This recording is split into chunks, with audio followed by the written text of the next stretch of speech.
Hello friends, good evening. Welcome to my channel Ankush Agarwal share market. Sunday का day बात करेंगे सुरक्षा डायग्नोस्टिक आईपीओ की।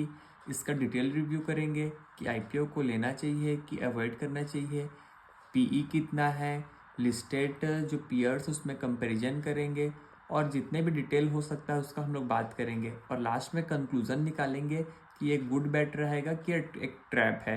बात करते हैं कंपनी के आईपीओ के ऊपर। तो कंपनी का आईपीओ 846 करोड़ का है जो कि एंटायर ऑफर फॉर सेल है। ऑफर फॉर सेल मतलब कंपनी के प्रोसीडिंग्स और उसके कोई यूज में पर्पस में ये रुपीज़ काम नहीं आएंगे।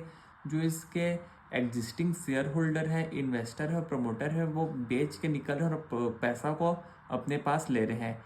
और जब मैं इनका प्रमोटर का जो इंटरव्यू सुना तो इनका कहना ये है कि जो कई साल से जो एग्जिस्टिंग शेयर होल्डर है उनको एक बार भी एग्जिट नहीं मिला है, तो पैसा को अभी एग्जिट का उनके पास टाइम है और कई सारे ये डेट ले रखे हैं कंपनी को और आगे प्रोसीडिंग्स के लिए, तो डेट का रिपेमेंट करेंगे।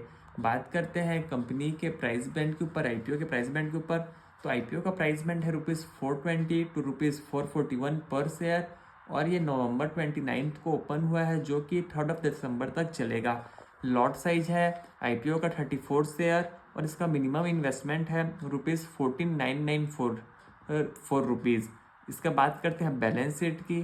तो कंपनी ने 31 मार्च 2022 को पैट रजिस्टर्ड किया है 20.82 करोड़ और रेवेन्यू रहा है 225 करोड़।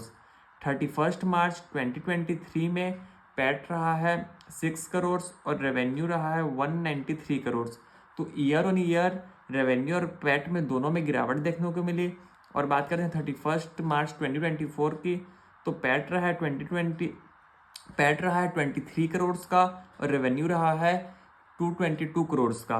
तो अगेन फिर फाइनेंशियल ईयर में जंप देखने को मिला 2023 से 2024 में। और ये बात करते हैं 30 जून 2024 में, तो पैट रहा है क्वार्टर ऑन क्वार्टर 7 करोड़ और रेवेन्यू 61 करोड़। तो ये जो बैलेंस शीट को देखने से ये लग रहा है कि जो कंपनी की परफॉर्मेंस है उसमें बहुत ज़्यादा फ्लक्चुएसन है, कभी पैट ज़्यादा आ रहा है कभी कम आ रहा है, रिवेन्यू में बहुत ज़्यादा मिसमैच है। तो देखना पड़ेगा ये कि किस कारण से इतना कम ज़्यादा हो रहा है। बात करते हैं आईपीओ के कंपनी की परफॉर्मेंस इंडिकेटर की, जो कि मेन जो रहते हैं। तो आरओई कंपनी का है 14.09%, आरओसीई है 21.46%, डेट पर इक्विटी है 0.2 और पैट मार्जिन है 10.57% और पीई है 99.31 टाइम्स। तो पीई देखने से एग्रेसिव लग रहा है, लेकिन ये समझना पड़ेगा कि जो इसके पीयर कंपैरिजन है उसका कितना, उसकी भी आगे बात करेंगे। और इंडस्ट्री का पी है 79.65 टाइम्स। तो इंडस्ट्री के पीई के हिसाब से कंपनी जो आईपीओ लेके आ रही है उसका वैल्यूएशन हायर साइड पे है। और इसके बात करते हैं पीयर कंपैरिजन का पीई की।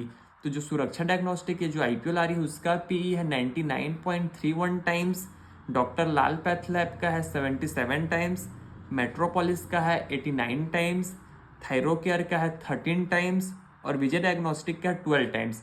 तो पीई के फ्रंट में आईपीओ फुल्ली प्राइस्ड लग रहा है और बोल सकते हैं एग्रेसिवली प्राइस्ड लग रहा है। अब बात करते हैं कि कंपनी करती क्या है।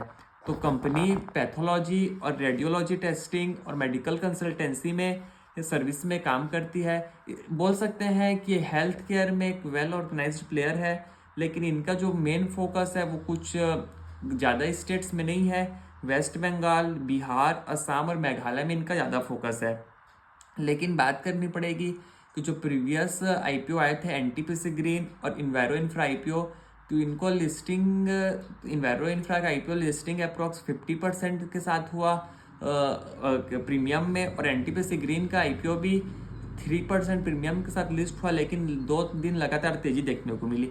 तो ये समझना पड़ेगा कि मार्केट का आईपीओ का प्राइमरी मार्केट का मूड माहौल देखते हुए ये भी आईपीओ कमाल करती है कि क्या नाम है टाटा फ्यूज हो जाती है। बात करते हैं इंडियन हेल्थ केयर इंडस्ट्री की, क्योंकि ये हेल्थ केयर से जुड़ी हुई कंपनी है। तो Indian health care industry FY 2017 से लेकर FY 2024 में 9 to 10% का कंसिस्टेंसी कैगर किया है। तो कंपनी जो मार्केट का ग्रोथ है वो 9 to 10% है, और कंपनी का ग्रोथ भी देखना पड़ेगा कि कंपनी किस ग्रोथ पे कर रही है। बात करते हैं कंपनी की रेवेन्यू की, तो रेडियोलॉजी से कंपनी 46.52% रेवेन्यू जनरेट करती है, पैथोलॉजी से 49.75% रेवेन्यू जनरेट करती है, और बाकी 3.73 और किसी अलग वर्क से करती है। तो रेवेन्यू में तो इनका फोकस क्लियर है, रेडियोलॉजी और पैथोलॉजी में ही कंपनी का मेन ध्यान है। और बात करते हैं बिजनेस वर्टिकल की, तो कंपनी B2C करती है 93.8% और B2P करती है 6.2%। तो कंपनी का फोकस मेन है बिजनेस टू कंज्यूमर में, वो कंज्यूमर में ज़्यादा ध्यान देती है, और कंपनी ऑनलाइन प्लस ऑफलाइन दोनों में ध्यान करती है। तो कंपनी का जो बिजनेस मॉडल है देखने से तो अच्छा लग रहा है, लेकिन बात करते हैं वैल्यूएशन के पैरामीटर में, तो मेरे को पर्सनली लगता है कि एग्रेसिवली प्राइस्ड है, और इसमें इन्वेस्टर के लिए शायद कुछ जगह नहीं बची है पैसा और आगे बनाने के लिए। लेकिन बाकी का जो पुराना बात करते हैं, जो प्रीवियस एनटीपीसी और इन्वायरो को देखते हुए कंपनी में कुछ डिसेंट गेन मिल सकती है, लेकिन फॉर द मोमेंट जीएमपी भी जीरो है, और जो पैरामीटर्स जो हमने बात किया पीई वगैरह भी सब अभी फुल्ली प्राइज्ड है। तो समझना पड़ेगा कि लेना चाहिए कि नहीं। मेरे हिसाब से इसको अवॉइड करने में ज़्यादा फ़ायदा है, क्योंकि मार्केट में कंटिन्यूसली आईपीओ आ रहे हैं, और अगर इससे और अच्छे आईपीओ आते हैं तो इन्वेस्टर को वहाँ ध्यान लगाना चाहिए। लेकिन लॉन्ग टर्म में अगर किसी को पैसा लगाना है तो वो लगा सकते हैं, क्योंकि अगर मार्जिन सुधरेंगे और अगर इनका पैट अगर कंसिस्टेंसी से बढ़ेगा तो पीई डेफिनेटली कम हो जाएगा। तो मार्केट में जो लिस्टेड कंपनीज हैं उससे अगर पीई कम होगा तो फिर इन्वेस्टर को चांस मिल सकता है आगे पैसा बनाने के लिए। यह था हमारा डिटेल रिव्यू, यहीं तक रखते हैं। आपसे कल फिर मुलाकात होगी, तब तक के लिए थैंक यू।